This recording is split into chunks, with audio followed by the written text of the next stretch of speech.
Now listening to the In My Opinion podcast, the home of edutainment, brought to you by Sakali, DTM, and Uzuma. So get your drinks, snacks, relax, and enjoy.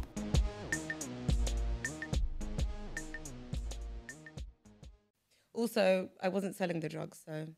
So did you have was it a lot that they could get you an intense supply, or was it? Yeah. Was you intending to supply? Yeah. No, I was not. No. It was personal use. You were just hoarding. I don't think I'd take crack cocaine and heroin for personal use. Do I look? Oh, okay. No, I mean, that's what I was asking, but you said no. I just initially asked, was you in? Okay, I see. Okay. No. Yeah. No, I'm just trying to, because I'm trying to make sense of everything. No, yeah. I get it. What did your parents think when you told them? Or did you not tell them before trial? Well, when they released me at the police station, I just called my mum and I was like, well, hi, mum. I've been arrested and I need you to get me an Uber home because I'm in Hammersmith police station and I'll explain it when I get home. So she sent me a cab and I got in and I was just like, and she was like standing at her bedroom door, like waiting for me. And she was like, what happened? And I was like, I'm just not now. Okay, Rosemary. Listen, Rosemary, not now. Okay, we'll talk about it tomorrow. Just go to bed. Okay. Wow. There's no way my parents. Go to bed. Go to bed. Go to bed. Do you even have a bed here?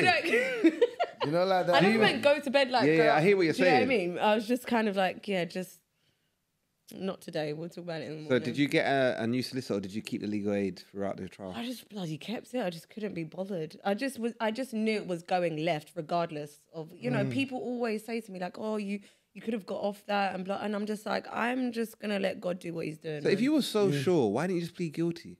I did. She did. Oh, you did? Yeah, she did. That's what she said. They told her to say no comment, and she just went guilty. But so you didn't go to trial then? I did. I was on trial. But she went guilty. I went not guilty for the drugs because genuinely they're not mine, and I didn't want to take responsibility for something that's not mine, and also things I wasn't doing. Yes, I was in possession of drugs. Did I intend to buy them? No. That's what you've come to. That's fine, but I'm not taking that. Okay. I'm very honest, and I will. For the firearm, I was like, guilty. So you pled guilty to that? And that's the thing is that one carried the highest sentence. Yeah, the drugs, right. you could have I could have even got probation. Okay. It was the firearm that really carried the trial and the sentence. But I just was quite shocked that taxpayers' money was really wasted on a trial for a week. Just for me. Special. Must be special. But they made me special. Did your family come to the trial? Yeah. Oh, they did? And my family came, my friends came. Yeah. And they supported you? Yeah, it was an event. I even got my pictures taken and stuff. The press came for me. The press came? Wow. The press came for me. You know what was mad? It's like they don't warn you. They don't say by the way, we're going to take a picture of you so I can look good. I looked run down. I looked awful. Wow. I looked like I'd been through it. And the angles, you were going through it. My wig wasn't even on properly and everything. Lord. It was so rude.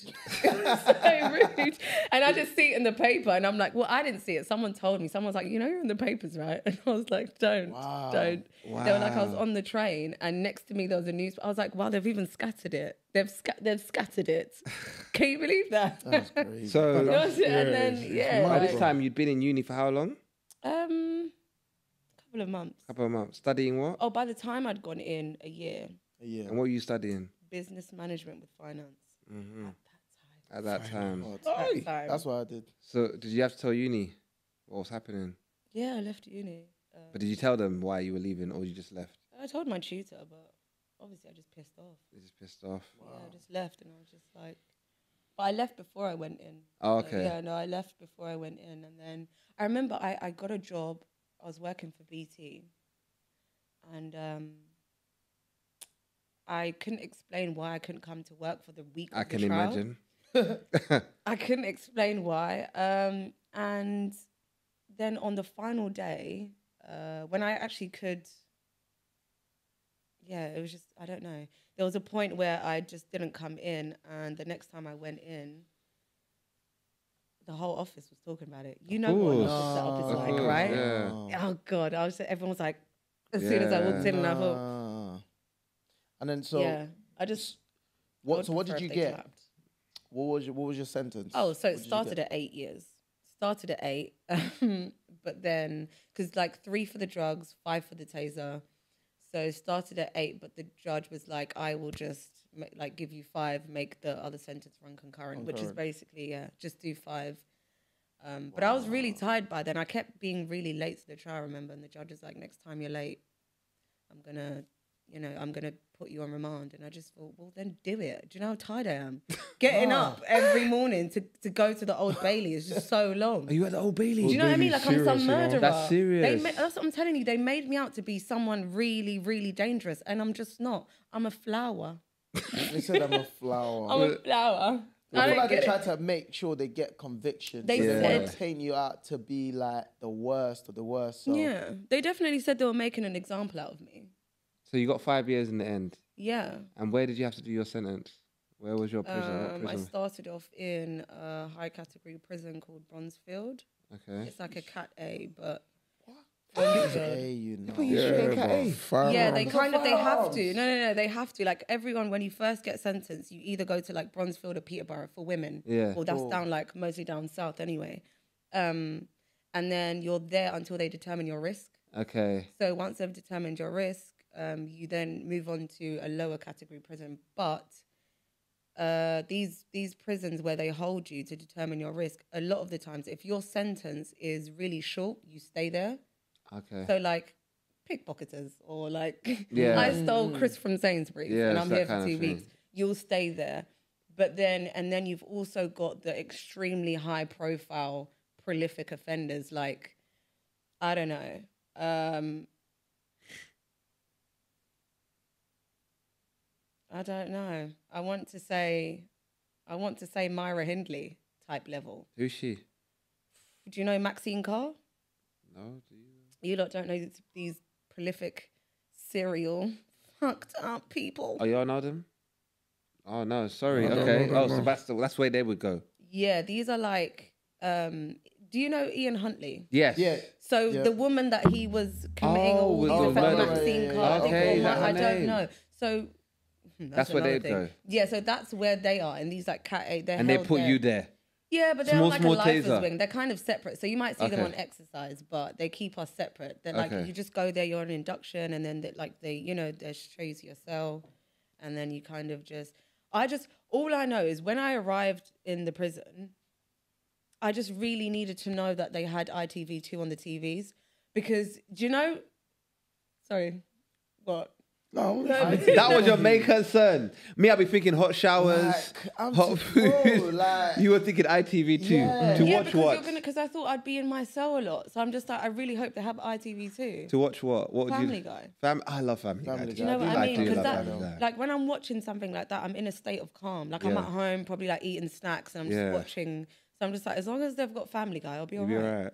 And did they have it by 9? Yeah. Okay. So you were happy. I slept like a baby the first night, honestly.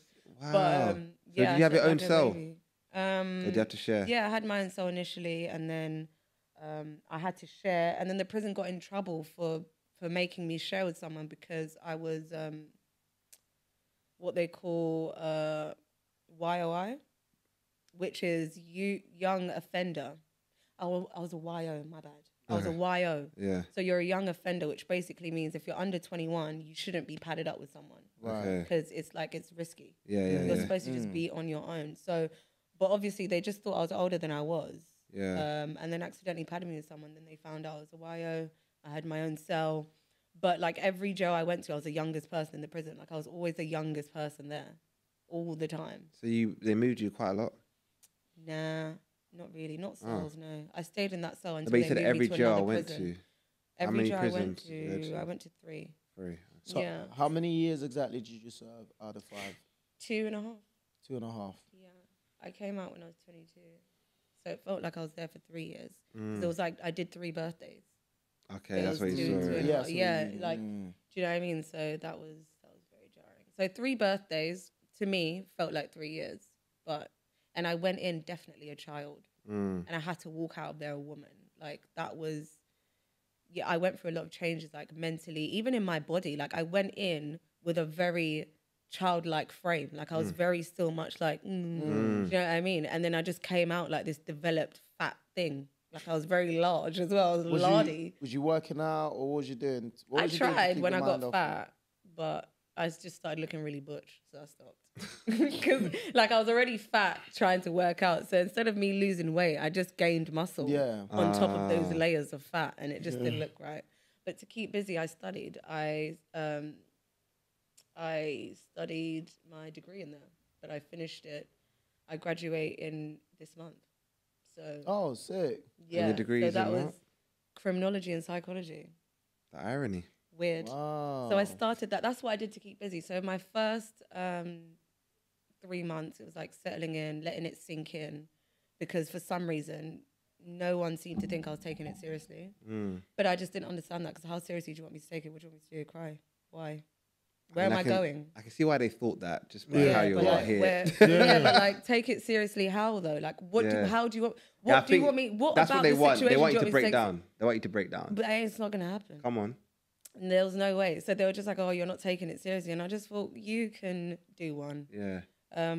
Yeah, they do want to break you down. They do, because they say everything and do everything to do that, and they will make sure that they minimize you to nothing. So you leave there a broken person, and essentially what that does is it recycles you back into the system, because you're going to come out here, and what people fail to understand is the things you face out here are much more challenging than the things you face out there. So if you can't make it in there, you're not going to make it out here, because in there you're not paying bills, you're being fed. In fact, you're calling your family really just to ask them to send you money so that you can have these little luxuries. But everything there is done for you. Don't have to think. You don't have to think. You wake up, there's food.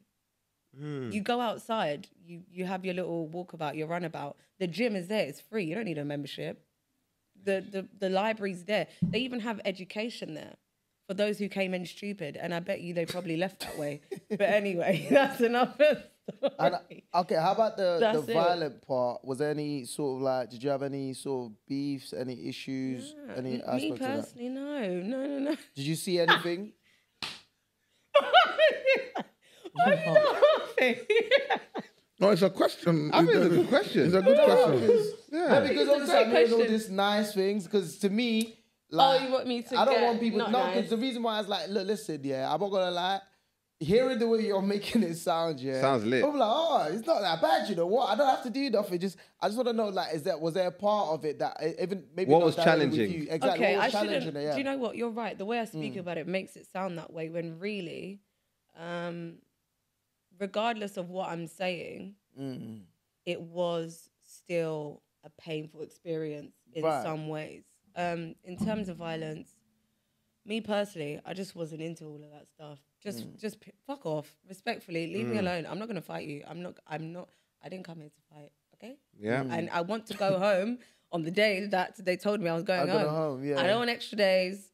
I don't want to fight you. And you know, the reasons that people fought, that was never in my face. Yeah. It would be because you owe someone something, be it a packet of noodles or a vape. I wouldn't ever owe anyone anything. Okay. Because I never went without. So that was just me. That I was just fortunate for that reason. So I didn't owe anyone anything. And if I did, it would be paid back when it's meant to be paid back. Another thing girls would fight over is something we like to call pussy politics. Right. Who ate whose girlfriend's front? You ate my girlfriend's front. I moved to another wing and you shoved her tongue in your box, in your ass, in the shower, blah, blah, blah. This is what the dramatics were about. So if I wasn't involved in such activity, I wasn't bothering anyone's girlfriend, and no one's girlfriend was bothering me. So I wasn't really... So you went the whole time. No one tried to move to you, nothing like that. Oh, as pretty as you are. Someone tried to move to me. Yeah. And how was that? Did you have it? I will be very for real. At the beginning of my sentence, I was very scared when this one specific one came to me. She had a task. She was on it like a car bonnet. Like she was not letting up. She came to me and she was just straight up. She was like,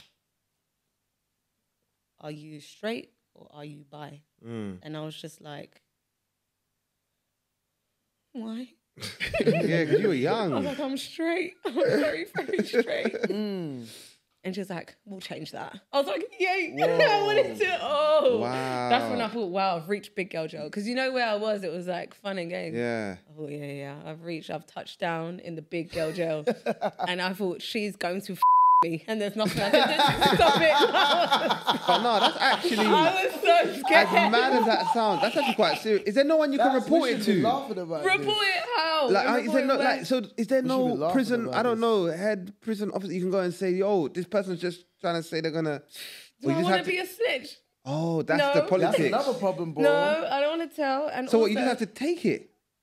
Nah, that's I didn't take and say she was going to take it. She just said she just said that's what she said we're gonna change that. That means I'm gonna fist you. Like she was going to.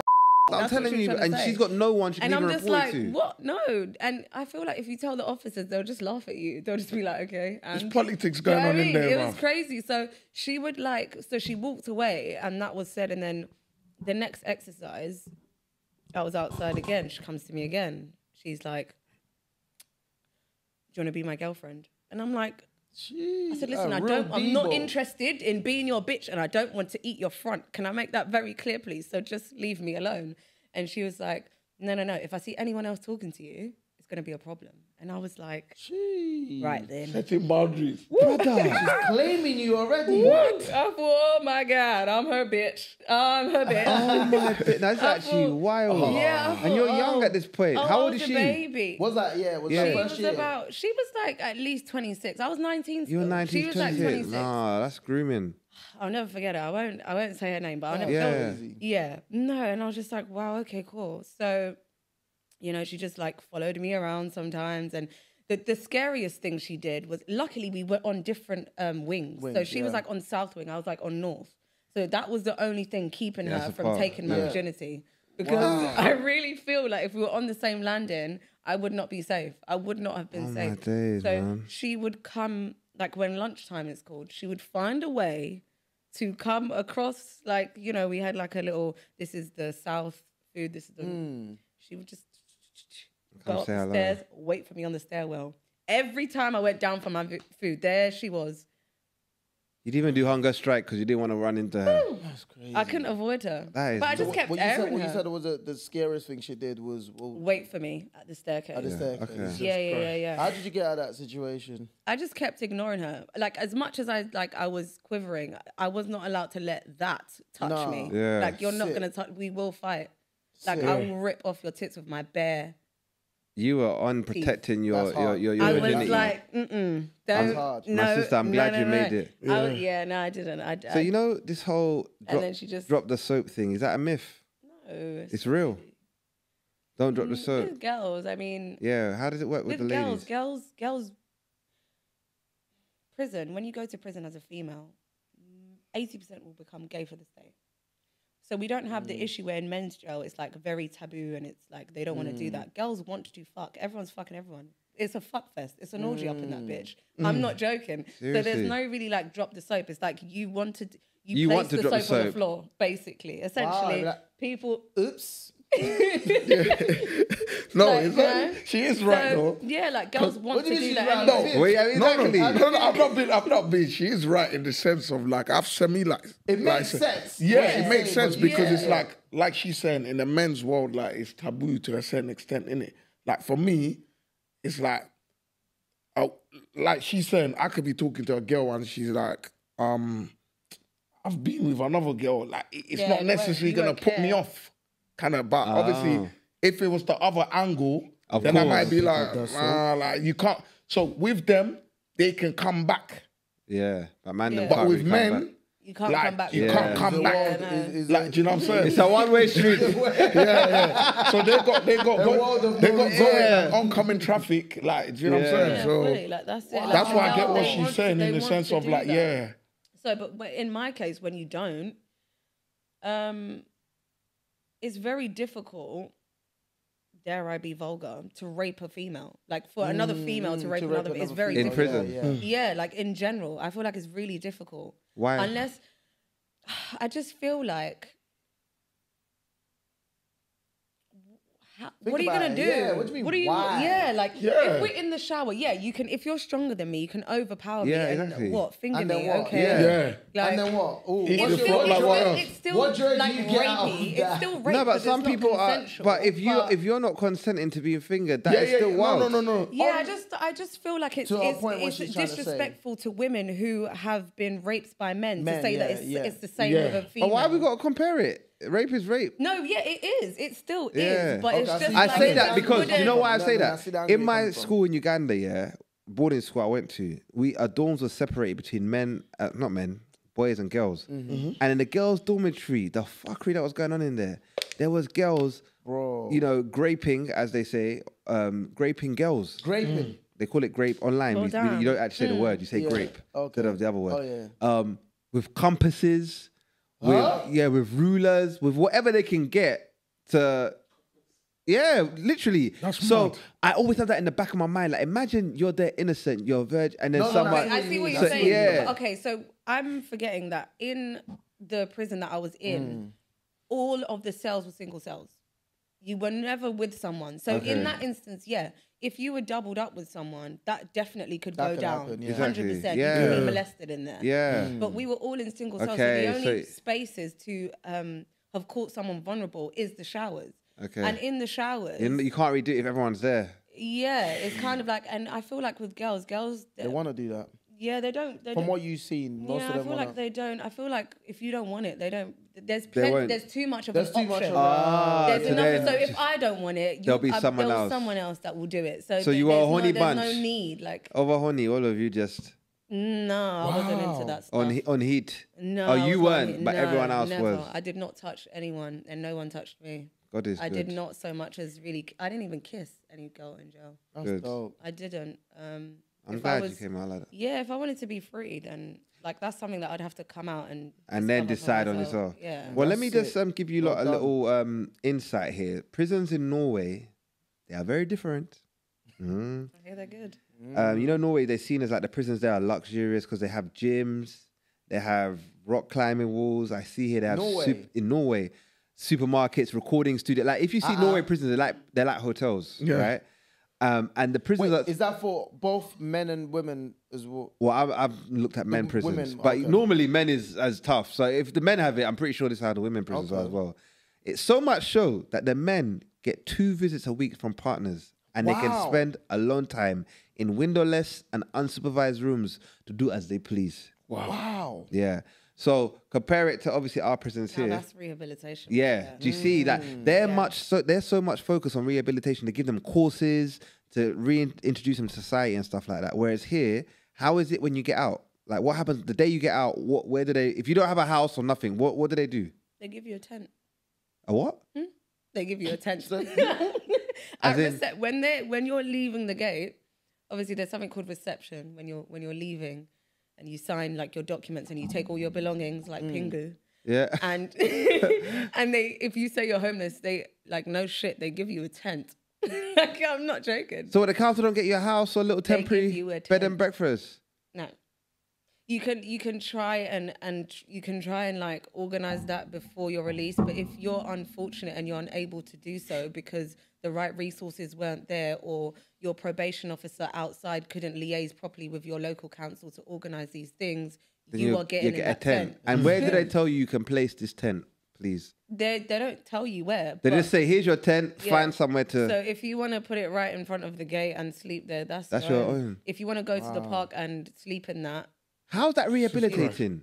It's not. Because let's say I'm truly homeless, I'd rather go back. Yeah, prison. Exactly. But they do. But they do. In the period of time that I was in jail, there's people that I saw come back.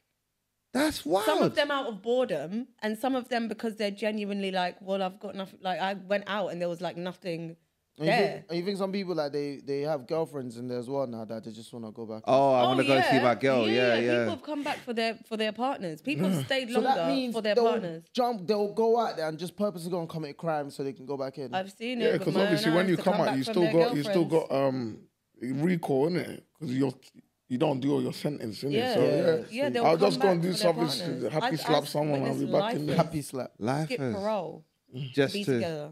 Yeah. And Love corridor. I think both of them had children, and I just thought, that's crazy. What? just because you've now found lesbian love, you've pressed flowers, and you've forgotten that you have children. Overflowering. Over-pollination, but no. It's crazy. And they just were like, yeah, like, let's do this. Fuck the kids, fuck the husband, whatever. What? This is my lover, and we'll just stay. So give me an insight then, because here, from what I can see here, it says in 2020, of prisoners whose ethnicity was known, 73% were white and 13% were black, right? But black people only make up 3% of the UK population. So why are we So did you see that in there? Did you see? 100%. I agree with that. Why is that then? Why are they over-prisoning us when we, you know?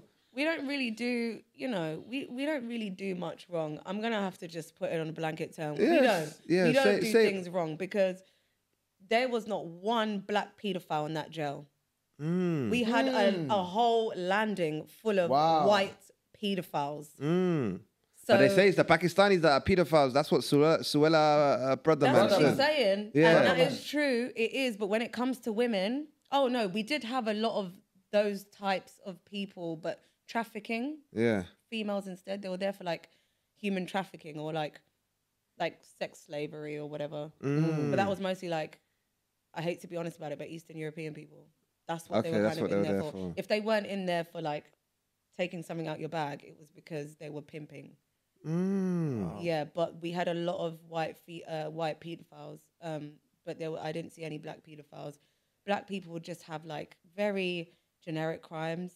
You might see one or two for murder, but most of them it's like just the usual drugs or a firearm that their boyfriend was keeping in their house that they didn't know about. Something like that. But yeah, no, but there are so many. There's not one jail I went to and there was more blacks than whites or more other ethnic backgrounds than whites. Like they are generally the population in there, for sure. Interesting. Wow. They are, but we get longer sentences. Our sentences were much more lengthy. And what's annoying about prison is when you're all together in a room and you're all just chilling and you're hanging out and whatever, you'll all be talking about your crimes and how it went down and whatever. And this one will be like, oh, well, I'm here for rape and I got 2 years. Well, not really, but this would happen. Yeah. And then you're like, oh, well, I'm here for possession of drugs and I got 10 years. And it's like, sorry, you had pedophiles in there doing 3 years. I had to share a room in my DCAT with someone who had murdered their child. And I'm pretty sure she was doing 1 more year than I was given. And yet that makes sense. You had a taser. I didn't kill kids. Crazy. Like, she killed her kid. Do you think that is a race thing? Oh, for sure. Yeah. She tortured a child, a baby. Like, you and your partner tortured this child, killed it. The baby was left there for so long, it had rigor mortis. And you've got 1 year longer than I have. I feel like what they've done here, I'm sorry, I might be going off of on a theory, but generally just based on the stats you're reading and the disproportionate amount, right? I just feel like what they do is almost like they know, imagine like you studied things, innit? You know that, okay, these are the kind of crimes minorities, black people are more likely to commit. These are the crimes that, you know, people of our ethnicity are more likely to commit. So you know what?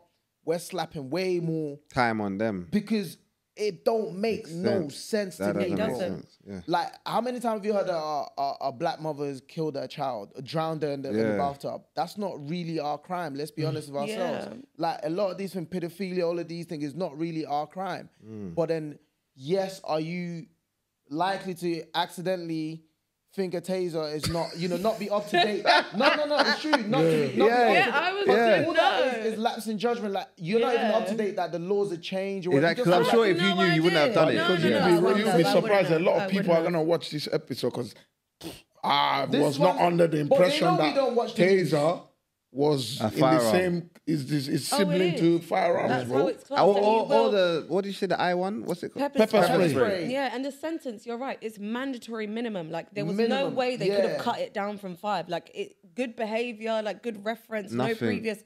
And I had no previous convictions, nothing. Never been in trouble. So, like, I've never been in trouble. I'm not, you know, so... 5 years minimum for a firearm. That's actually a taser. That was actually classed. First, they arrested me for, they called it a stun gun. And then they said that because of the way that it looked, it was now a disguised firearm. So now I'm sneaky about it. Imagine. Why? And the build up all this is like, you don't even get the benefit of the doubt. Yeah. Like none. They could have suspended my sentence, but they chose not to. And that's okay. This is mad. That's okay. So how did your family take it when obviously you got sentenced? Did they visit you? Did you want people to know? I had no choice. It was on I'm Just Bay. It was all over the daily evening. Is it? They actually proper the Evening Standard. I didn't have a choice. But if it was your choice, would you have wanted done it in silence? Or do you know some people when they go in jail, yeah, and they say, oh, no one came to check me, no one came to visit me. Yeah, what side were you on? I was very much come and see me. I didn't mind people knowing about it. I didn't see why I should hide something like that. It would mean that I'm ashamed, and I'm not. You're not, even till now, you're not ashamed of what you did. Why? No, I don't have a reason to be. I'm not a bad person. I didn't do anything wrong. I stand by that. I stand on it. But you had drugs on you, though. And? Because you know what, to Sakali's point, you know, I think deep down in yourself, obviously, I think that there has to be, because like what Sakali's saying, there's some people going to be like, well, you can't be playing victim because at the end of the day, but I'm the not. law, people are going to tell you the law is the law. They're going to tell you, oh, they found this on you, they found that on you. Oh, for sure. Yeah, but I think obviously to your point is more like your intentions. You knew at the time but you I'm wasn't not crying. trying like, to, like I'm not like, oh, I shouldn't. Yeah, essentially. Yeah, well, if you look at it, if I say, oh, I shouldn't have gone to prison, I can say that till the cows come home. But you went. People will say, yeah, you should, no, you shouldn't, whatever. I don't care. The point is, I've done my time and I'm not bitching about it. I don't care. Not one time was I like, I didn't cry about it. I didn't bitch about it. I didn't blame anyone for it. I took accountability. I took responsibility, but I didn't do anything wrong. What you mean. Okay, cool. Now I get that. But okay, let me put it this way, right? Let's say to what you're saying right now, right? Let's say in hindsight, you looking back, if you was to say, okay, cool, would you have changed I want to anything? advise younger girls or younger women out there that might have been naive about certain things. Do you feel like there might be certain things that was you feel like, okay, maybe I shouldn't have taken drugs with, like I had held drugs with somebody. I should probably, you know, be more. I don't know if that makes sense. Like you would say maybe, well, to kind of like an advice to kind of give. I don't know if you get what I mean. I didn't hold them for anyone, so I wouldn't be able didn't? to... When I can help us, we're trying to help you, help us. Yeah. Just don't pick me them not to carry. You know what I mean? Just tell them like, yo, don't do drugs. Don't do No. Speak your truth. I would never encourage them to hold drugs, to sell drugs, or to whatever. But I think we all know the consequences of our actions at this point. And when you do something, you know what you're doing. You're keeping it real. I'm not. I wasn't stupid. The only thing that I didn't know, the only thing I lacked information on was how serious having a firearm was, or the taser. The taser, yeah. That's it. Other than that, I knew that what you were doing. I knew they were drugs. I didn't think they were Skittles. Like I'm not stupid. I hear that. And I knew if I got pulled over, I'd be in trouble. Hence why I didn't really try and like conceal it. I was like, I have a lot of drugs on me, by the way. Because I just know they're gonna know. They're gonna find out. So I don't really want to sit here and play victim. I'm not a victim to anyone or anything, and I'm not a victim to the criminal justice system. I'm not. Oh, I respect that. So I'm not 100%. I'm like, okay. So you felt like it was fair to you, because I didn't. No, it just is what it is. It is what it is. It is what. Okay, so I know you studied, and you got a degree in criminology. How? So that was after your sentence. No, that was during my sentence. During your sentence. I decided that I didn't. So, how obviously I left I was only in first year for the business management and finance. I discovered that in prison they have the Open University. Yeah. Which, well, first of all, I contacted my uni and told them I'm in prison. They were like, "Oh, don't worry, you can come back in. Like, you can come back basically when you get out." Because they just really liked me. They were like, "You can come back," and I was like, "Okay, cool." So I discovered that the Open University were running courses and I could transfer my credits from first year to then join the same course in the Open University. And I just decided, I think about 6 months into my sentence, I had really grown as a person. Like that 6 months, I was a different person. And I just saw things from a completely different perspective, and I decided that business. What clicks? That 6 months. Do you know what? I really want to say it was seeing someone take Spice, but like I don't know. Say I don't it. really No, know. say it. I don't really know. The Spice is synthetic weed, right? Yeah. Like it was seeing someone bug out on it. Oh God. No. What made me change my mind about my cause? What clicks for me was it was not one thing. It was so many things. It was like consistently every day. I was like waking up to a new discovery. Every day I woke up, I was a different person. Every single day. So it was how things were in the prison, really. It was how the justice system was. It was how it was breaking people down. It was how I could use it to my advantage. It was multiple things. But I just knew business management and finance wasn't going to be the one. So you went to criminology. It wasn't for me. I was like, I'm going to do criminology and psychology. I'm really going to study what I'm in. Did you use that while you were in there, what you learned? For sure. I ended up taking on roles in the prison, like within the prison, trusted roles of like, I remember I was working for an outside company who came into the prison and hired me to be education, training and employment advisor. So I did a bit of that, and that was really, really good. Was a teaching assistant as well in there. Nice. What was your pay like? Because we've heard from previous guests that pay in prison is very... You can tell. Like, £7 a week. Oh, a pound. No. Yeah. No, but we heard it was like £7 a week to mop the landing. No. You can... It depends what job you have. So what the best paying job was the kitchen. I think you got like 20... I want to say £25 a week. Sounds like a good wage. When you work in the kitchen. No one quote me. Yeah, I can remember it was the kitchen. Having been in the kitchen was the best place to make the most money. And obviously, when you work in certain areas of the prison, they try and like get you to do a course of whatever it is that you're doing, like take it on, so that you can like maybe go outside and continue to do that. So it's like when they had that restaurant in Brixton Prison. It's like, did you hear about that? No, you didn't know about that? No. Like they had a restaurant running in a prison where the prisoners would cook for people. People would come in. Yeah, and you pay. Like it was like really good food apparently, but so then people who usually worked in the kitchen would then develop an interest in food and cooking, and they'd get like their food hygiene stuff, qualifications, and they'll come out, and the prison will give them like connects to like kitchens to go and work in and stuff like that. So. But then all that does sound to me, and then you graduated, right? After you're graduating next month, you said. Yeah. That sounds like rehabilitation to me. No. But you said prisons don't rehabilitate here. I feel like you. No, they did everything in their power to stop me from doing that degree. Just because it's there doesn't mean they want you to do it. Just because they've given you the opportunity.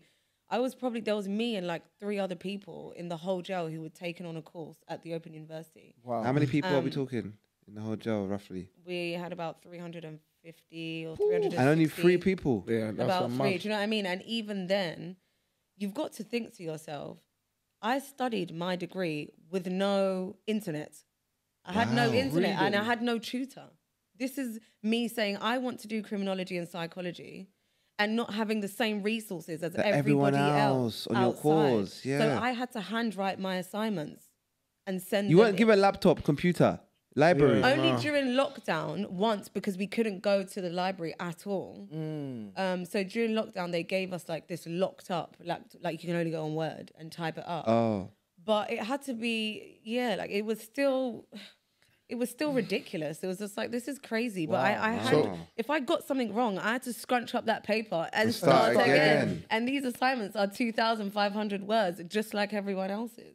And I did that. I had to do that if the degree is what I wanted. Not a lot of people are willing to do that. So in terms of what you're saying, because I think for me, maybe, again, because I feel like sometimes it's always good to try talk from the point of how other people might be looking at it. Even myself, I'm learning as you're speaking. Because that's why they always say to you, to a certain extent, like, it's always good to get, like, keep a clean record. So in terms of this course you've done now, can you actually go out and practice with having, like obviously a record with conviction? Yeah, I work for an organisation called St. Giles as a caseworker. So I work with young children or young adults, any age to 25. And what I do is basically my job is to reduce reoffending and violence reduction. That's my job. So I liaise with probation officers, the police, the school, the social workers, the parents, and try and form a great support network for this child, and just focus on the areas where they need help, whether that's me writing up a CV for them or taking them to a job interview, or sometimes you can have young people who have drug misuse issues, and maybe you have to take them to an AA meeting, make sure they're doing so. It's like a background probation officer, but this is the job that probation officers are supposed to do, but they don't do it, mind you. So even this, when you come out like you're on probation, they leave you to your own devices. And probation officers are just frustrated people who the majority anyway. There's good ones, but they're just waiting for you to do something wrong and to throw you back in. So actually, what I'm doing at work right now is I work with, there's something I do called experiential advisor, which means that part of my job is to engage with people on probation or people with probation officers as well. And what we're trying to do now is we are trying to make it so that probation officers, every time they recall someone, it reflects badly on them. Right. So it's like you failed to do your job, because as a probation officer, when they recall you, they can recall like 5 people a week for any given reason, and no one looks at this. It's overlooked. It's like, well, probation said you did this, back inside you go. And no one is looking at the probation officers like, hang on a minute, you failed to do your job. As a probation officer, your job is to help keep me out of prison. So when every time they recall someone, it doesn't reflect badly on them. But that's why they're so easily able to do it and not give a heck. And let's be honest, they don't want to deal with you. They don't have time. They don't care. They don't want to engage with the local council and help you get housing. They don't want to, help you at the job set, like create a CV or like put you on maybe like a course for something that you're interested in, like to help give you a life skill or whatever. They just don't care. They're just like, go back. Some people might be like, maybe the workload. I'm just speaking I agree with you, right? But I'm just speaking again for someone else that might be looking into someone that might be, they might be like, look, listen, we're not getting paid enough. Government cuts. We've now overloaded as well with too much work, and it's like, I don't really even have enough time to try and care for everyone the way I want to. Do you know what I mean? But this is crazy to me, because first of all, if I'm a probation officer and I feel this way, leave the job. Someone's life is at your hands. You're throwing someone back into, you're taking someone's freedom because you're overworked. Leave the job. Leave the job. And then the government will realize. The government will realize, hang on, it's not working. Maybe stop throwing people in jail willy-nilly then. Like just for anything. Like stop doing that. This is how the problem's created. If you're throwing this many people into jail, like this, the jails are overcrowded now. Like you're even having to build more prisons. Then you're complaining the probation officers are overworked. Like stop something. You've got to cut it somewhere. It's messed up, but I don't think they want to fix it. That's me. Yeah, we know what they don't want. I know they don't want to fix it anyway. So because this cheap labor. Because I've heard even DHL are in prisons. Yeah, like they use prisoners to do like. Oh, you'd be surprised how many prisoners are amongst you. Is it? Oh, you'd be. I worked in Sainsbury's when I was a prisoner. I used to leave the jail and go to Sainsbury's and work and then come back to jail. And who gets your pay? Me. But do you get paid the same as... you don't get paid the same as a Sainsbury's worker. I get paid the same, but when it's coming to my account, when it comes to me, the prison takes 40% and then I take 60%. but it was to a prisoner. That was still a lot of money. That is wild. That's exploitation. Hold up, for sure, but they get away with it. So, but they let you go out to make money because you're giving them back. DHL. Vic told us DHL are proper. They got a big contract in prisons for deliveries and whatever, and they use prisoners. Yeah, and then when they use prisoners, and then when you come out of prison, you stick with DHL. Yeah. But is that really what that person? Is that rehabilitation? Yeah. Though? Is it, or is it just your way of getting that labor on them? Right. Is it just your way of getting as many delinquents to work in Sainsbury's as you want? Like, you're turning me into a delinquent so that I can replace your people and sit in Sainsbury's and scan things so all with day. that, do they put tag on you when you go out? No, they just trust you to go. You have to build that trust. So you have to like lower your risk enough to be categorized in a DCAT. So they trust you to leave the prison and come back by yourself? Yeah. You get on the train and you're a normal, you're amongst people. Like we're amongst but there's you got to get to a certain level before you're able to do that. That's what we remember when they're talking about this. That or ain't it the DCAT? Yeah, that's so it's the same thing. So that is like getting you used to. I don't think they can just take someone from an 8. No, you can't. Because some people have escaped. Preparing you for the real world. That's what I'm saying. That guy that just escaped now from Cat A, that guy that they caught, he was under the van. He was a kitchen porter. He went under the van. He's the terrorists. They just caught him. So I'm guessing people like that, they wouldn't let out. No, they wouldn't. You have to earn trust. Would you say, in a way, silver lining? Obviously, I know you never wanted to go to prison. No one does. But you went to prison. You've studied criminology. Now you've come out to try to do what you can to fix the system. Do you feel like this was your destiny then, in a way? Part of the plan. It always was. But it works.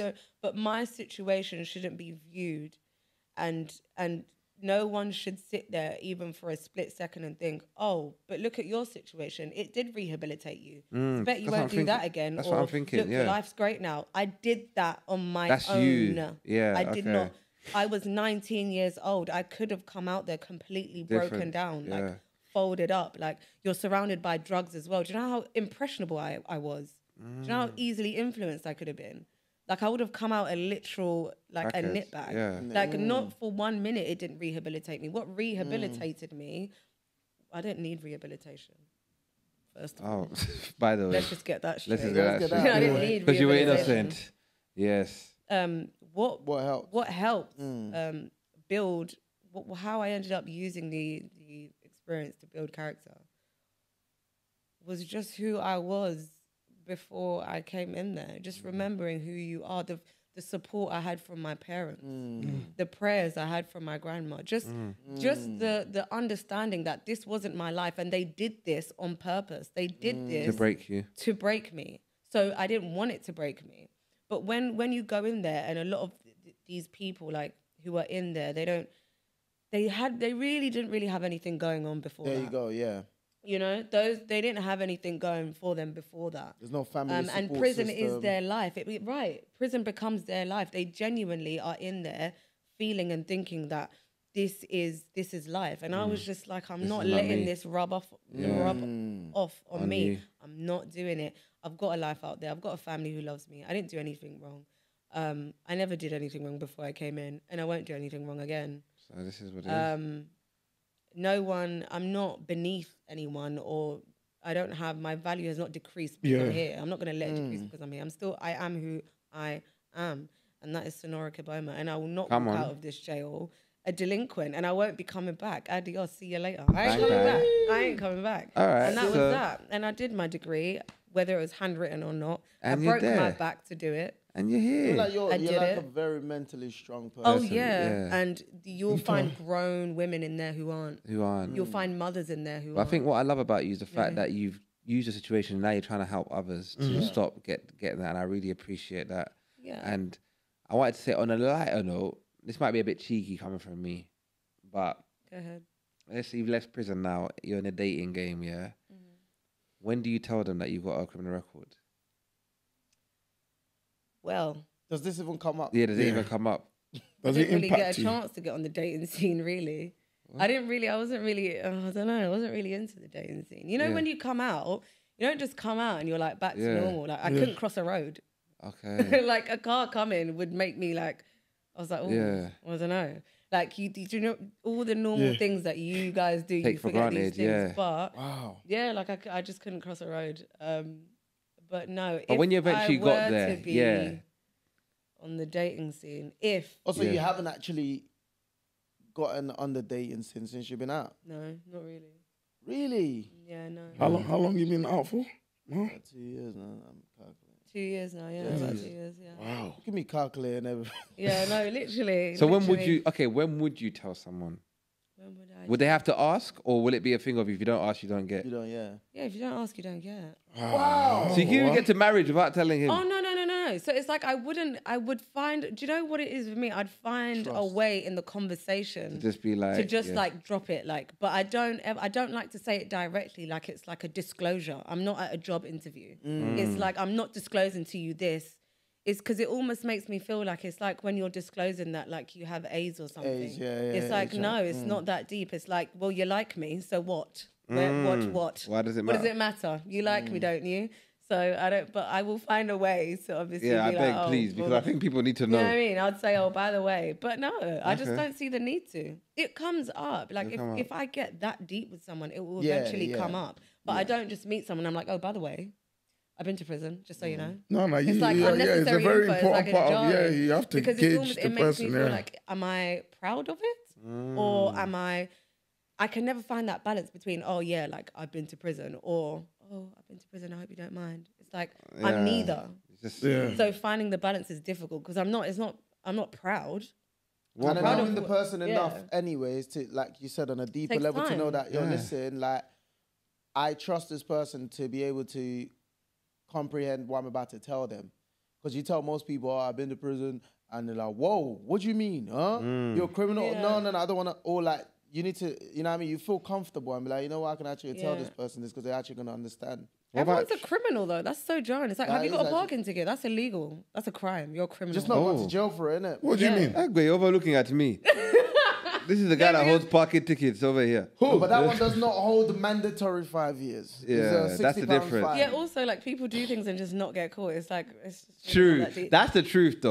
That's why I would never judge a criminal and be like, oh, they're bad, because to me, you just got caught. Unless you did a mad thing, of course, that's different. But if you just did a mad... These labeled criminal, inmates, offender. Yeah, I mean, it's just to bring you down. What about traveling? Have you been impacted? Because I think a lot of young people don't know that if you commit crime, you won't be able to go to certain countries. Can you go to America?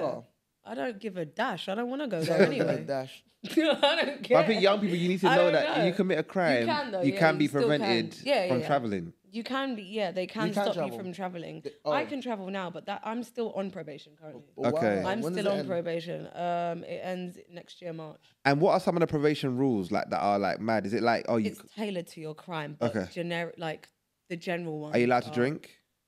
Yeah, they nearly stopped me from doing that. And I was like, huh? They were like, one of the license condition was to go for alcohol and drug testing, like every now and then or every week. And I was like, I don't want to leave the jail then. Leave me here. Because here I can access them and no one's going to question me. So I'm not going out. I said, no, I'll stay here, thank you. And there's no way you're going to tell a 22-year-old, you're released that you can't drink. That is mad. Huh? I said, just leave me in the jail then. That's fine. So they compromise. And also I was like, I never had a drug. Those type of license conditions are for people who had issues with drugs and alcohol. And I didn't. Just because I had drugs didn't mean I didn't take them. They tested me before. I've had multiple tests in jail. And you were calm? Yeah, I'm fine. So, what but were your they will stop you from like, you can't go to another country. Okay. But it's usually at the discretion of your probation officer. So like you can, if you ask permission and they say you can go. You can't. Usually, if you committed crime, where you committed your crime, you're banned from that area. Okay. Like you're not allowed there anymore. That's not the case with me because I didn't have victims. I don't have a victim. Yeah. Another one for me was like if you buy a car, you have to register your car like with probation. Like you have to let them know your number plate, show them the logbook, so like they know it's your car. Oh, fair enough. No curfew, nothing, none of that stuff. Some people get a curfew, but it's you only get a curfew if either you come out on tag, which I wasn't eligible for tag because my sentence was over 4 years. So you're not eligible for tag, you can't come out early. But tag, you'll have a curfew. And also, if they take you out, if you've done like a long sentence, usually you're not allowed to go straight back home. Like you have to go to it's like a halfway house. Yeah. It's really jarring. It's called an AP, approved premises. Yeah. I had to go to one. It was in Reading, and I was pissed off because I'm from London. What the fuck am I doing in Reading? Yeah. Like, why am I in Reading? I was livid. How long was you there for? I was supposed to be there for 3 months, but after 6 weeks, they were like, "Why are you here? Like, why are you here? Just go home." Like they just like they were like, you don't, because they were like, "Oh, do this course," and I'm like, "Do what? I'm in my final year of my degree, and you want me to do your level 1 course on what? Come on. On whom? Ain't it? Let them know. I said, I'm not doing that. And they were like, "Oh, what about cooking?" I was like, "I will throw it down in the kitchen." And you know what annoyed me? They were doing cooking things like they were like boiling pasta, adding sweet corn, a bit of chicken, a bit of salt and pepper. I was like, "You lot better leave me stop. I'm going home to make ugali." Like, can you do that? That's a skill. That's a life skill. That is a life skill. Piss off. I was so upset. So then they just found no use, and they were just like, "Oh, like, what about, let's talk about drugs." And I'm like, "I don't do drugs. Let's talk about alcohol." Well, why? Yeah. Why? In all fairness, on the first day out, I did come back bent over. I mean, I get it. It's your first day out. You're celebrating. Yeah. So if you were, I don't know, what's it? Also, this AP, sorry, they class this as a very big part of rehabilitation, but you're just surrounding me around loads of people taking drugs. So how is that rehabilitation? That's true. Why am I in a halfway house when I have a loving family at home? Yeah. So I thought it's almost who like wants me to come home? The time to get to reevaluate. know the person, right? It's one size fits all. Yeah, then exactly. Everybody, you all belong there. Go. Yeah, just go. And it's like my family want me back home. They're ready and they for love you. me. And you don't want to put me with and they're just like, and I'm just like, you're surrounding me. Do you want me to? I was like, give it to me then. Give it to me. Inject me now. Because that's obviously what you want. Because why am I around these people? Like, why am I around people who are detoxing? That's mad. What the hell? That's crazy. So if you were Home Secretary or even Prime Minister and you had the chance to change one thing about rehabilitation in prisons, what would you do? Being that you studied criminology. To be fair, you're also working along that line. Anyway. There's so many things to touch on. But in prison, not out of prison, in the prison, I would definitely change a lot about how it's run, and I'd start with them fucking screws. What's a screw? An officer. Oh. Jesus Christ. It really matters. It really matters because they're the only people, they have so much authority over you in there, and it really depends, like how they treat you. It can really determine your sentence, like your journey in there. Wow. Some of them will really, really treat you like shit, and they can get away with anything. Yeah, they can get away with anything, and it will be women to treat you the worst as well. And you just think, really? I'm behind the door.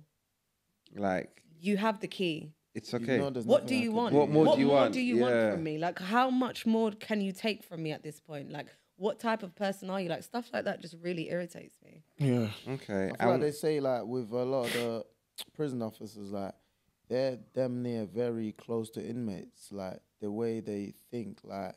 Oh, I thought you meant close, like, frisky. No, they're in a prison of their own. Yeah, exactly. Yeah. Like, that's why they're just they're even worse. Because a lot of people that are in that profession, no one wakes up and says, I want to work in a prison. Yeah. Really. So a lot of them, man, are them people that they were probably meek in school. Like, they're rejects. There you go. That now have power.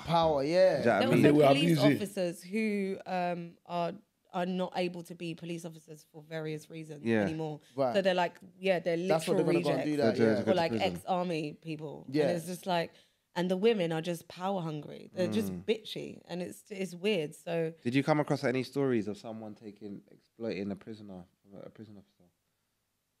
Or a screw, as you call them? No comment? Okay.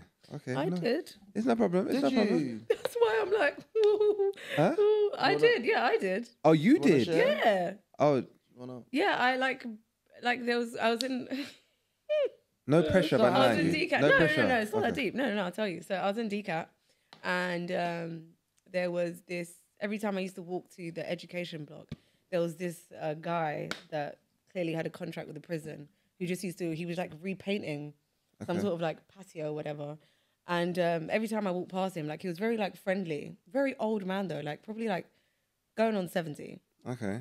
Just minding his business. And he'd always talk to me and I'd talk to him back and whatever. And over like the period of like, I'd say a week, we had more and more conversation. And then I was telling my friend about it and she was just like, bro, come on, like use your head. I was like, what do you mean? You know what I mean? All ditzy, like, what do you mean? She's like, oh, to bring you something. I was like, what? Like, what? Like, I was like, I had a phone at this point. So I was like, I don't really need anything. And I had a SIM card and I had credit. And I was just like, what more would I want? And I was like, oh, alcohol. I was like, oh, liquor. Let's get some liquor. So I was like, okay, cool. Like, I was like, okay, I'm going to ask him tomorrow. So, yeah, I went to him and I was just like, oh, like, I'm really dying for a drink. So parched. So parched. Dying for a drink. And he was just like, oh yeah, what's your favourite? Like, what do you like to drink? And I was like, oh, like, at that point I thought, obviously anything, bro. Like, I need a drink. But I was like, oh, like Disaronno. So I went back to my friend and it was a discussion. I was like, oh, what do we tell him to get? She was like, Disaronno. I was like, okay, cool. So he was like, oh, okay, I'll bring it tomorrow. And I'll hide it like in this bin. Okay. And yeah, so just check the bin at like 11. And I was like, okay, cool. So I did that and I checked and it was there. And I just concealed it, ran back to my room and I was back to my room.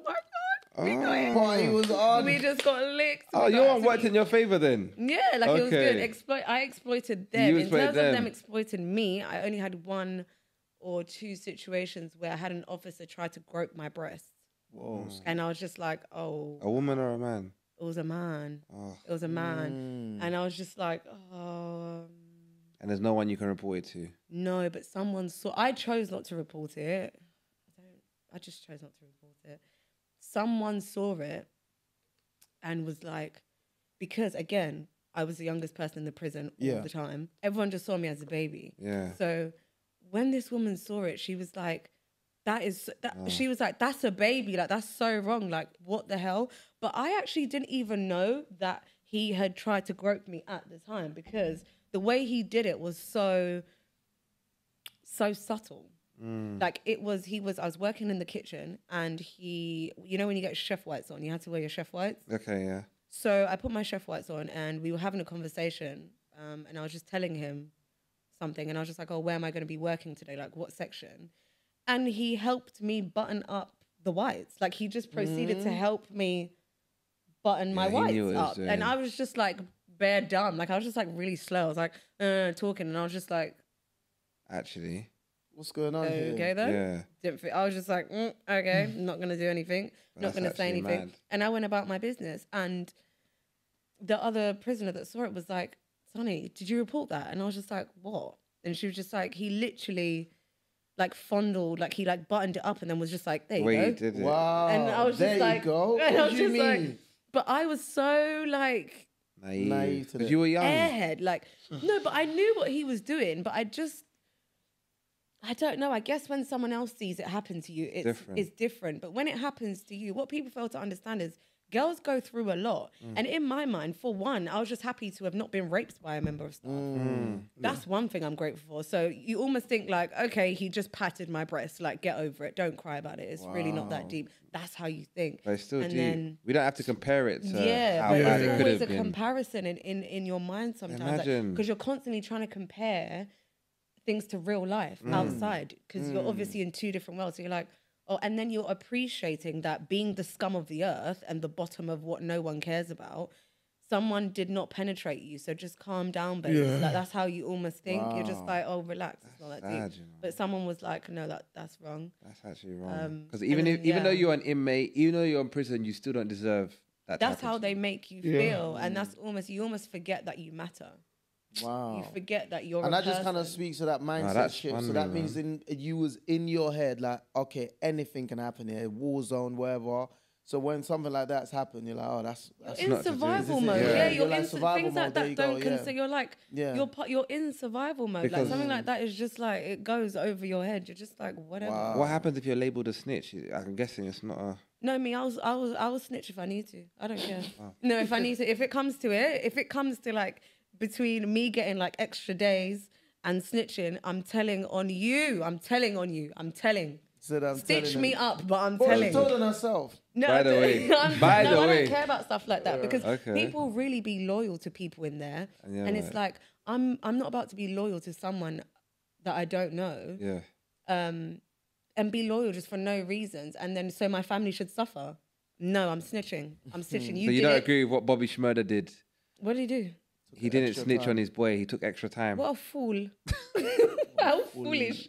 Are you mad? Me do extra time? I wouldn't even do extra time for my mum. You go in. I ain't doing it. I think for men it's different. It's different. Yeah. We live by different codes.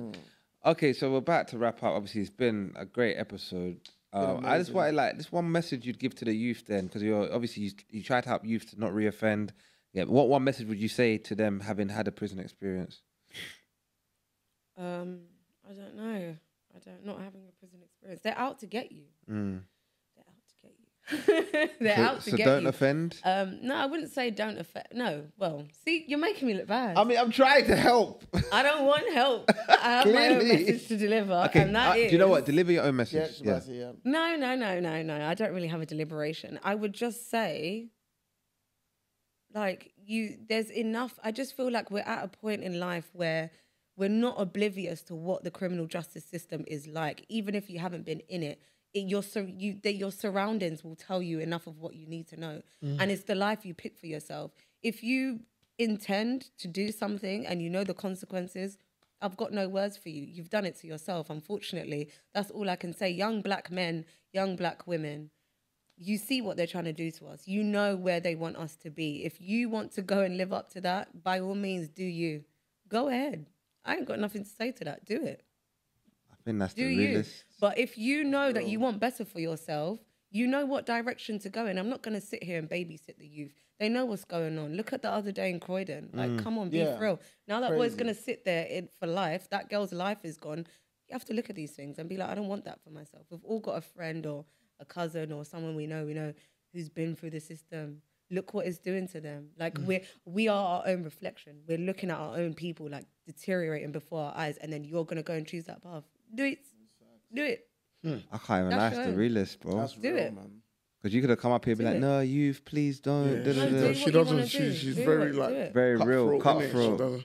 Because to be fair, we all know the consequences. If you go down this road, you know what you're gonna do. Unfortunately, you know, like we live in a society now where everybody wants everything nice and rosy, presented to them very nice and sweet, and it's like, nah, bro, like this is the harsh reality of life. No, and I appreciate you being definitely direct. Thank you, and for sharing your story and sharing your journey. Here, like, no, we appreciate it. Now are you comfortable now? Please, can you let them know? You need to let them know before they come and say we're misogynistic. Huh? I don't know about that. Oh wow! I don't know about that. No, I'm definitely comfortable now. Like, I feel like I'm in my. I feel that energies are definitely a lot more relaxed now. Yeah, I'm still on edge though. But wow, you guys, just she's finished trolling. a bottomless brunch. You're just like, I don't know. You're just quite chill anyway. You're. I still haven't figured you out. I still haven't figured it out. And yeah. All right, where can the people find you? Where can they find you? They can find me on TikTok, Not Your Friend, and Instagram at Sunni.Sonora. Literally, not your friend. And also, yeah, that's all. Also, what's the also? Also, I was just going to say something so sunny, but I just thought, no. Say it. No, you know when you said, tell the people where to find you, I just thought, no, why are they coming to find me? That's just weird. Not your friend. But yes, find me on Instagram there or on TikTok, Sunni Sonora. And... Sunni what? Sunni Sonora. I don't want to spell it. Well, listen, guys, if you enjoyed the episode, make sure you comment down below. Let us know what you thought about it. We've had Sunni on. If you've had an experience like hers, you can give the youth advice in the comments. Let us know your views on prison. Until next week, peace. Thanks for listening to the In My Opinion podcast. Don't forget to like, subscribe, and share. Until next time, peace.